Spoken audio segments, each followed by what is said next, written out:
Leonidas Issa le responde al viceministro Esteban Torres diciéndole: deje de estar pendiente de mi candidatura y dedíquese a trabajar. El presidente de la CONAIE, Leonidas Issa, respondió a las palabras de Esteban Torres, quien calificó como no coherente las acciones y reclamos de esta organización. El presidente de la Confederación de Nacionalidades Indígenas del Ecuador, CONAIE, rechazó este viernes, el día de hoy, los señalamientos realizados por el viceministro en contra de la organización de la CONAIE. Issa fue tajante al exigir a este funcionario que dejara de observar sus avances de su candidatura y que se ponga a trabajar para cumplir con sus funciones. El dirigente indígena puntualizó: yo sé que les asusta, pero deje de estar pendiente de mi candidatura y dedíquese a resolver los problemas del país. Agregó que el presidente Daniel Noboa tendría en sus manos la propuesta sobre la focalización de subsidios que fue trabajada en las mesas del acuerdo con el gobierno de Guillermo Lasso en el 2022. Reiteró además Issa que la eliminación de los subsidios es un nuevo golpe que el gobierno actual le está dando a los pobres. La CONAIE no es coherente, asegura Esteban Torres.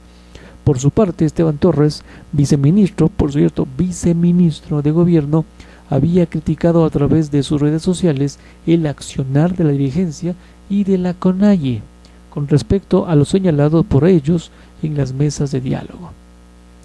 Basta revisar las actas, dijo, y los documentos para darse cuenta que este gobierno ha estado tomando una decisión superando las aspiraciones pasadas de muchos sectores, afirmó Torres. Puntualizó que el accionar y las decisiones de la CONAIE son una postura electoral de cara a las nuevas elecciones y probablemente una medición de fuerzas internas con Pachacutic, con quienes las relaciones no estarían con su mejor momento. Más de 4 millones de vehículos y motocicletas circulan en el país que utilizan gasolina. Según el último reporte de la Cámara de Industria Automotriz Ecuatoriana, la SINAE, existe más de 2,2 millones de vehículos circulando y consumiendo gasolina, mientras en el caso de las motocicletas apenas llega a más de 1,7 millones de unidades en circulación. En su consumo de gasolina super solamente llegan al 2%, por lo que la inmensa mayoría de automóviles llenarían el tanque con Extra y Ecopaís, que desde hoy sube o cuesta a $2.72 por galón. Según los resultados, y seguirá subiendo cada mes. Según los resultados del último censo de población y vivienda, más de 1 millón de personas de hogares tienen al menos un vehículo para uso exclusivo del hogar. Esto representa el 24,4% del total de los hogares. Por otro lado, el 27,9% de los hogares con más de 3 personas posee vehículos, mientras que el 15,9% de hogares con una persona tiene al menos un vehículo. Así se puede decir que menos de 3 de cada 10 hogares ecuatorianos tendrían un medio de locomoción o de vehículos propio para movilizarse en su vida diaria. De acuerdo también con el último censo, 612.112 hogares en el Ecuador tendrían motocicletas. Sin embargo, no solamente las familias poseen vehículos, sino también las empresas. Según información de la Cámara de Industria, la SINAE, en el Ecuador existen más de 2 millones de vehículos circulando y que consumen gasolina. Así también se han registrado más de 1 millón de motocicletas rondando por ahí y que llenan el tanque con gasolina mencionada. Desde este 28 de junio, la mayoría de estos automóviles pagarían $2.72 por galón de gasolina Extra y Ecopaís, equivalente 26 centavos más del precio anterior. El consumo de gasolina super solamente llega al 2% del mercado. Entre enero de este año hasta mayo se han consumido más de 11 millones de barriles de Extra y Ecopaís a lo largo de todo el país. En este mismo periodo solo se consumieron 479.763 barriles de gasolina super. De todo el parque automotor que consume Extra y Ecopaís, solamente un máximo de 84.000 unidades entre taxis, tricimotos y camionetas mixtas recibirán una compensación.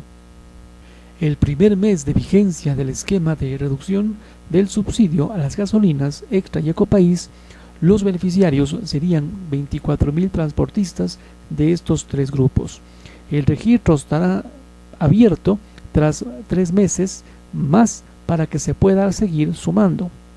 Para el resto que no tiene compensación con el nuevo precio de estas, pues llenaría el tanque con un promedio entre $2 y $5 más.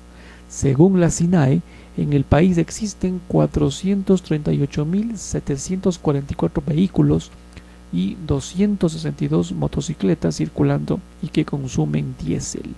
Ahora bien, desde este 1 de julio, si te dedicas a las apuestas, a los pronósticos deportivos, desde este 1 de julio se empezará a cobrar el impuesto único a los operadores de estos pronósticos deportivos.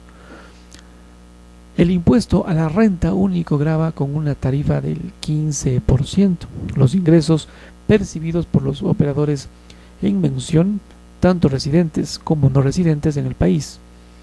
Desde este próximo 1 de julio se implementará en Ecuador el impuesto a la renta único sobre los ingresos percibidos por los operadores de pronósticos deportivos.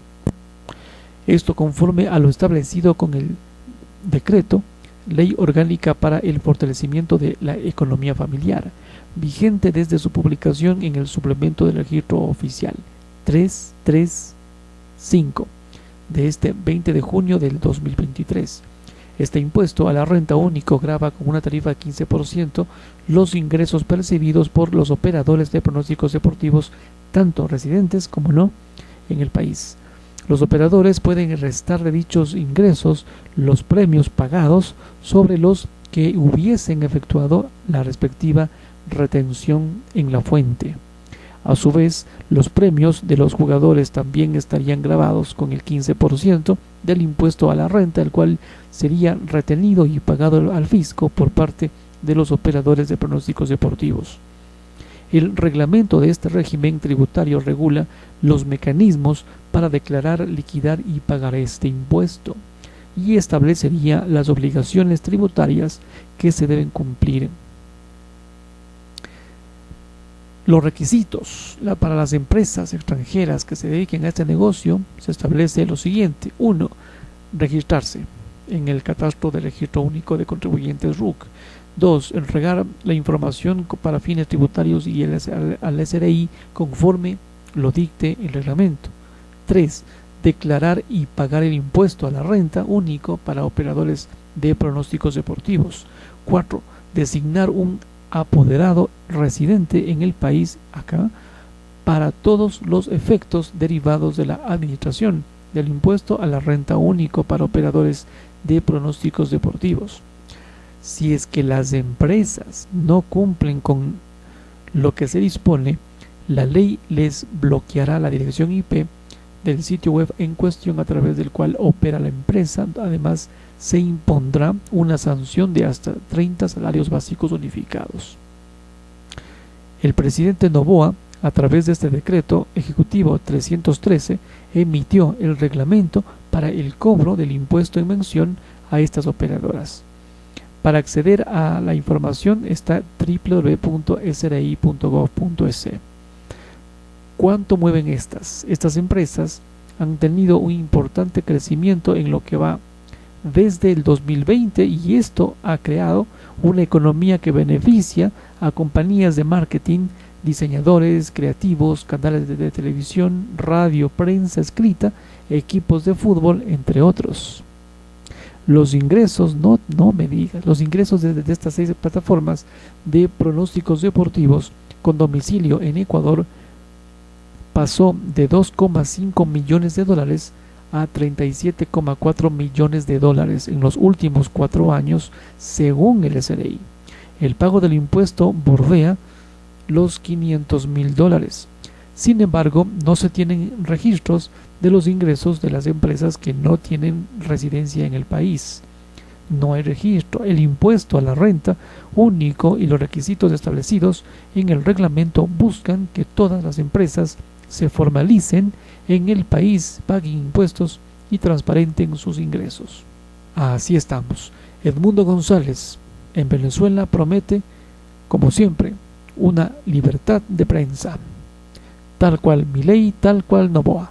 El candidato presidencial de la principal coalición opositora de Venezuela, la Plataforma Unitaria Democrática, el PUD, Edmundo González Urrutia, ha prometido que de ganar las elecciones el próximo 28 de julio, garantizaría que la libertad de prensa sea una regla. Bla, bla, bla, bla. En una reunión con el Colegio Nacional de Periodistas, CNP, el ex embajador dijo ser consciente de las dificultades que ésta enfrenta.